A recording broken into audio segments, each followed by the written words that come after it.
Hello everyone. कर रहे हैं क्लास 12 का चैप्टर इवोल्यूशन एंड ये इस चैप्टर का पार्ट 5 है। आज का हमारा टॉपिक है a brief account of evolution. About 2000 million years ago, जिसकी शॉर्ट फॉर्म है माया, the first cellular forms of life appear on earth. तो 2000 मिलियन ईयर्स अगो पहले क्या हुआ था? पहली सेलुलर फॉर्म ऑफ लाइफ जो है वो अर्थ पर आई थी।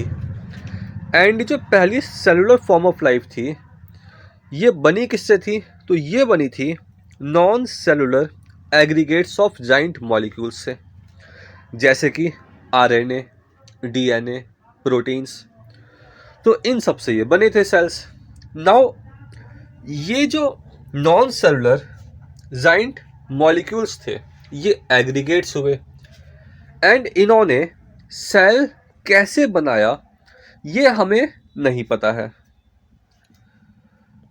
कुछ जो सेल्स थे जो बने उनमें एबिलिटी थी कि वो ऑक्सीजन को, O2 को रिलीज कर सकते थे, जैसे कि आज के टाइम पे हमें लाइट रिएक्शन देखने को मिलता है फोटोसिंथेसिस में, जहाँ पे क्या होता है, सोलर एनर्जी की मदद से जो वाटर है वो स्प्लिट होता है एंड ऑक्सीजन रिलीज होता है।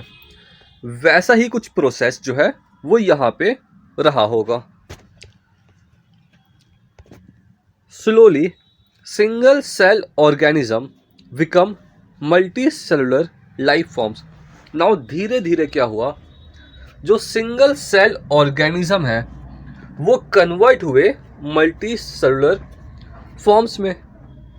By the time of 500 million years ago invertebrates were formed and active. तो 500 मिलियन ईयर्स अगो पहले क्या हुआ, इनवर्टिब्रेट्स फॉर्म हुए एंड एक्टिव थे ये हमारी अर्थ पे। नाउ 350 मिलियन ईयर्स अगो पहले क्या हुआ, तो जो जॉलेस फिश हैं वो इवॉल्व हुई। Seaweeds and few plants existed probably around 320 million years ago. Now 320 million years अगो पहले क्या हुआ था, तो सीवीड्स एंड फ्यू प्लांट्स जो थे उनका इवोल्यूशन हुआ। नाउ सीवीड्स का मतलब है जो जाइंट एल्गी होते हैं। We are told that the first organism that invaded land were plants. जो सबसे पहले ऑर्गेनिज्म लैंड पर आए हैं वो क्या थे? वो थे प्लांट। एंड इसके बाद जो है वो एनिमल्स आए हैं लैंड पे। Fish with stout and strong fins could move on land and go back to water. Now कुछ फिश थी जिसमें स्ट्राउट एंड स्ट्रॉन्ग फिन्स थे, जिसकी मदद से ये लैंड पे आते थे एंड वापस से वाटर में चले जाते थे। एंड ये कब की बात हो रही है? तो ये बात हो रही है 350 मिलियन ईयर्स अगो की। In 1938, a fish caught in South Africa happened to be a coelacanth, which was thought to be extinct. Now 1938 में क्या हुआ, साउथ अफ्रीका में हमें एक फिश मिली जो कि थी सीलासंथ, जिसको हम मानते थे कि ये एक्सटेंट हो चुकी हैं। नाउ ये इम्पोर्टेंट क्यों है? क्योंकि ये होती है लोब फिन्स। इनके जो फिन्स हैं वो लोब शेप के होते हैं एंड ये जो लोब फिन्स हैं ये ही जो है वो इवॉल्व हुए थे फर्स्ट एम्फीबियंस में। एंड एम्फीबियंस क्या है? ये लैंड पे भी रह सकते हैं एंड वाटर में भी रह सकते हैं। तो जो लोब फिन्स हैं वो इवॉल्व हुए थे फर्स्ट एम्फीबियंस में। नाउ आज की डेट में हमारे पास कोई भी स्पेसिमन नहीं है इन फर्स्ट एम्फीबियंस के। However, these were ancestor of modern day frogs and salamanders. मगर जो ये फर्स्ट एम्फीबियंस थे, ये किसके एंसेस्टर थे? तो ये एंसेस्टर थे मॉडर्न डे फ्रॉग के एंड सैलमेंडर्स के. The amphibians evolve into reptiles. And जो एम्फीबियंस थे वो इवॉल्व हुए हैं रेप्टाइल्स में. They lack thick shell egg which do not dry up in sun unlike those of amphibians. Now ये जो पॉइंट है, ये जो कैरेक्टरिस्टिक है रेप्टाइल्स की, कि जो इनके एग हैं वो थिक सेल होते हैं जो कि ड्राई नहीं होते सन में. ये एक टेरेस्ट्रियल एडेप्टेशन है. तो रेप्टाइल्स में क्या था? इनमें थिक सेल एग देखने को मिलते थे जो कि ड्राई नहीं होते थे सन में, जबकि जो एम्फीबियंस के एग थे वो ड्राई हो सकते थे. Again we only see their modern day descendants the turtles, tortoise and crocodiles. Now आज के टाइम पे हमें इनके वंशज देखने को मिलते हैं जो कि हैं turtles, tortoise and crocodiles. In the nest 200 million years ago or so, reptiles of different shape and size dominated the earth. Now अगले 200 मिलियन साल में क्या हुआ? जो रेप्टाइल्स थे अलग अलग शेप के, अलग अलग साइज के, ये डोमिनेट करते थे अर्थ पे. Giant ferns were present, but they all fell to form coal deposits slowly. Giant ferns present थे, मगर धीरे धीरे क्या हुआ? ये सारे खत्म हो गए एंड ये इन्होंने क्या किया? ये कोल डिपॉजिट इन्होंने फिर बना दिए. Some of these land reptiles went back into water to evolve into fish-like reptiles, probably 200 million years ago. Example है स्टायोसोर्स. नाउ कुछ जो लैंड रेप्टाइल्स थे ये वापस किस में गए? वापस गए वाटर में एंड इवॉल्व हुए फिश लाइक रेप्टाइल्स में. एंड ये कब की बात हो रही है? तो ये बात हो रही है 200 मिलियन ईयर्स अगो की. एग्जाम्पल इसका हमें दे रखा है स्टायोसोर्स. The land reptiles were of course the dinosaurs. And land reptiles कौन से थे? तो ये थे हमारे पास डायनासोर्स. नाउ आज के वीडियो में क्या है, थोड़ा डाटा ज़्यादा है, समझने का इतना नहीं है, ठीक है. तो डाटा हमें याद करना पड़ेगा कि रेप्टाइल्स कब आए, एम्फीबियंस कब आए, ये थोड़ा डाटा रहेगा, ये याद कर लेना. The biggest of them that is tyrannosaurus rex was about 20 feet in height and had huge fearsome desert-like teeth. Now इनमें जो रेप्टाइल्स थे डायनासोर्स में, इनमें सबसे बड़े थे टायरेनोसॉरस रेक्स जो कि 20 फीट तक थे एंड इनमें हमें खतरनाक खंजर जैसे टीथ देखने को मिलते थे. About 65 million years ago, the dinosaurs suddenly disappear from the earth.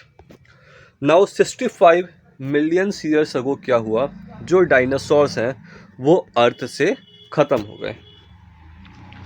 Now इसका हमें करेक्ट रीज़न तो नहीं पता है कि डायनासोर क्यों ख़त्म हुए. कुछ कहते हैं कि ये क्लाइमेटिक चेंज की वजह से हुआ एंड कुछ साइंटिस्ट कहते हैं कि ये जो है वो इवॉल्व हो गए बर्ड्स में. एंड हो सकता है जो सच हो वो इन दोनों के बीच में हो. Small size reptiles of that era still exist today, जैसे कि क्रोकोडाइल्स हो गए, टर्टल्स हो गए, तो ये हमें आज भी देखने को मिलते हैं. The first mammals were like shrews. तो जो पहले मैमल्स थे वो श्रूस के जैसे थे, छुछुंदर के जैसे थे एंड इनके फॉसिल्स क्या थे? स्मॉल साइज के हमें देखने को मिलते हैं. मैमल्स वर विविपेरस, हम सबको पता है, and protected their unborn young inside the mother's body. तो मैमल्स क्या हैं, विविपेरस हैं, ये अपने यंग वंस को क्या है मदर बॉडी के अंदर ये प्रोटेक्टेड होते हैं। Mammals were more intelligent in sensing and avoiding danger at least. Now जो मैमल्स थे वो दूसरे जो एनिमल्स हैं उनके कंपैरिजन में ज़्यादा इंटेलिजेंट थे। यह अपने आसपास के एनवायरनमेंट को सेंस करते थे एंड अवॉइड करते थे डेंजर चीज़ों को। When reptiles came down mammals took over this earth.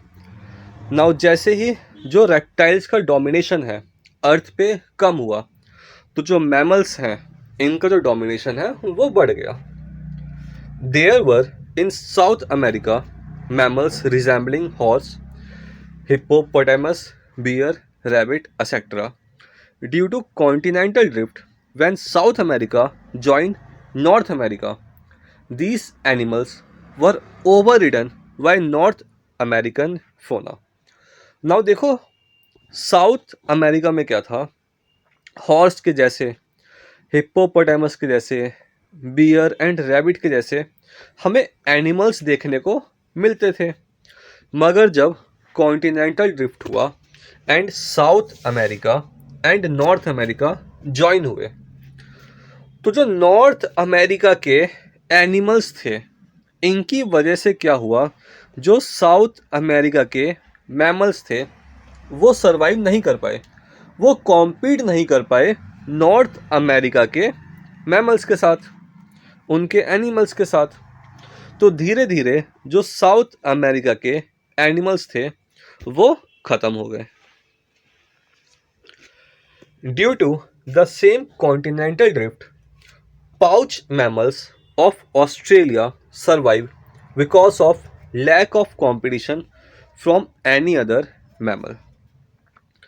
Now जो कॉन्टिनेंटल ड्रिफ्ट हुआ उसकी वजह से क्या हुआ, जो ऑस्ट्रेलिया है वो हो गया अलग एंड यहाँ पे जो पाउच मैमल्स थे अब इनका कोई कंपटीशन तो था नहीं, इसलिए ये वहाँ पे आराम से सरवाइव कर पाए। नाउ हमें नहीं भूलना चाहिए कि कुछ मैमल्स जो हैं वो वाटर में रहते हैं, जैसे कि वेल्स, डॉल्फिन्स, सील्स, सी काउस, ये इसके कुछ एग्जाम्पल्स हैं। Evolution of horse, elephant, dog etc. are special stories of evolution. You will learn about this in higher classes. Now जो evolution है हॉर्स का, एलिफेंट का, डॉग का, इसके बारे में हम हायर क्लासेस में आगे पढ़ेंगे, बीएससी में, एमएससी में। The most successful story is the evolution of man with language skill and self consciousness. तो सबसे सक्सेसफुल स्टोरी जो है अर्थ पे इवोल्यूशन की वो क्या है, वो है हमारी ह्यूमन बींग्स की। हमारे पास लैंग्वेज की स्किल्स हैं, हमारे पास सेल्फ कॉन्शियसनेस है। नाउ यहाँ पे एनसीईआरटी में हमारे पास दो डायग्राम दे रखे हैं जहाँ पे हमें evolution of plants and vertebrates के बारे में बताया हुआ है। तो आइए एक एक करके पढ़ते हैं इनको। नाउ सबसे पहले पढ़ते हैं हम ये पैलियोजोइक, मीसोजोइक एंड सीनोजोइक, ये क्या है। तो देखो हमने जियोलॉजिकल टाइम को, हमने अर्थ के टाइम को कुछ एरा में डिवाइड कर दिया है, जैसे कि पैलियोजोइक, मीसोजोइक एंड सीनोजोइक। ये क्या है, ये एरा हैं जो रिप्रेजेंट करते हैं जियोलॉजिकल टाइम को। एंड हमने एरा को डिवाइड किया है डिफरेंट पीरियड्स में, जैसे कि पैलियोजोइक को हमने डिवाइड कर दिया Silurian period, Devonian period, Carboniferous period, Permian periods में। ऐसे ही हमने मीसोजोइक एरा को डिवाइड किया है डिफरेंट पीरियड्स में एंड सीनोजोइक को डिवाइड किया है अलग अलग पीरियड में। ओके, नाउ हम पढ़ते हैं प्लांट का इवोल्यूशन। तो देखो सबसे पहले थे हमारे पास क्लोरोफाइट एंसेस्टर। ये क्या है, ये एक्वाटिक ग्रीन एल्गी हैं। यहां से क्या हुआ, यहां से एक तो हमारे निकले ब्रायोफाइट। नाउ ब्रायोफाइट कार्बोनिफेरस जो पीरियड था यहाँ पे इवॉल्व हुए हैं क्लोरोफाइट एंसेस्टर से, ठीक है। एंड दूसरा क्या हुआ, क्लोरोफाइट एंसेस्टर से ट्रैक्योफाइट एंसेस्टर बने। नाउ ट्रैक्योफाइट एंसेस्टर से जोस्टेरोफाइलम आया। ये ग्रुप हैं वैस्कुलर लैंड प्लांट्स के। एंड जोस्टेरोफाइलम से लाइकोपोड्स आए। लाइकोपोड्स जैसे कि हर्बेशियस एंड आर्बोरिसेंट। जो आर्बोरिसेंट लाइकोपोड्स हैं वो पैलियोजोइक एरा के एंड में एक्सटिंक्ट हो गए। ये क्या है, यहाँ पे खत्म हो गए। नाउ ट्रैक्योफाइट एंसेस्टर से और क्या बने, यहाँ से बने हमारे rhynia type plants. Then rhynia type plant से जाइलोफाइटॉन बने। नाउ जाइलोफाइटॉन से horsetail, ferns, ginkgos, conifers, gnetales, cycads, dicot and monocots, ये सारे जो प्लांट्स हैं ये कहाँ से इवॉल्व हुए हैं, तो ये इवॉल्व हुए हैं जाइलोफाइटॉन से। नाउ अगर हम वर्टिब्रेट्स के इवोल्यूशनरी हिस्ट्री के बारे में पढ़ें तो यहाँ पे हमें दिखा रखा है अर्ली रेप्टाइल्स जो कि एक्सटिंक्ट हो चुके हैं। नाउ ये दो ग्रुप में इवॉल्व हुए, एक है सैरोप्साइड्स, दूसरा है साइनेप्साइड्स। जो हमारे पास पैलिकोसॉर्स हैं मतलब थे एंड थेरेप्साइड्स थे, ये किसके अंदर थे, ये थे साइनेप्साइड्स के अंदर। नाउ ये दोनों ही एक्सटिंक्ट हो चुके हैं। थेरेप्साइड जो है वो एंसेस्टर्स थे किसके, ये एंसेस्टर हैं हमारे मैमल्स के। यहाँ से मैमल्स का इवोल्यूशन हुआ है। नाउ अगर हम बात करते हैं दी कोडोन्स की तो ये आते हैं सॉरेप्साइड्स के अंदर। एंड दी कोडोन्स जो है ये भी जो है एक्सटिंक्ट हो चुके हैं। यहाँ से क्या बने, यहाँ से बने हैं क्रोकोडाइल्स, यहाँ से बने थे डायनासोर्स जो कि एक्सटिंक्ट हो चुके हैं। एंड यहीं से क्या बने हैं, यहाँ से बने हैं बर्ड्स। एंड सॉरेप्साइड्स से ही जो हमारे पास टर्टल्स हैं, लीजर्ड्स हैं, स्नेक्स हैं, टुअटरास हैं, ये सारे भी कहाँ से बने हैं, ये सारे भी इवॉल्व हुए हैं सॉरेप्साइड्स से। तो आज के वीडियो में इतना ही है। अगर आपको वीडियो पसंद आया हो तो प्लीज़ चैनल को सब्सक्राइब करें एंड वीडियो को लाइक करें। Thank you.